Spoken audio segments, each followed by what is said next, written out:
In AutoCAD 2020, we introduced a new way of managing blocks with the new Blocks palette. In AutoCAD 2021, we've made improvements to the Blocks palette that make your blocks accessible from anywhere. If your block library and recent blocks are set to a supported cloud storage provider, such as Box, Dropbox, or Microsoft OneDrive, you'll be able to access your blocks across other devices and on the AutoCAD Web App.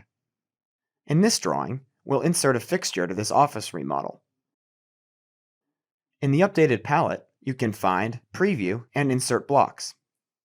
Select a folder from a cloud storage provider that contains your blocks. Let's add this sync block into the drawing.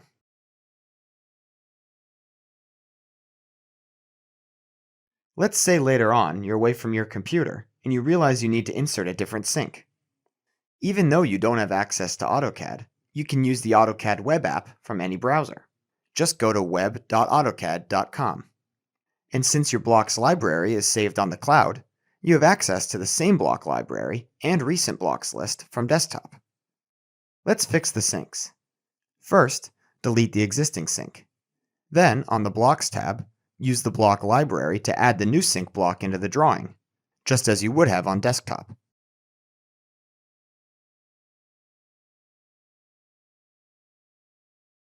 Now that you've fixed the drawing, you can save it. With the new Blocks palette on AutoCAD Desktop and the AutoCAD Web App, you'll be connected to your block content anytime, anywhere.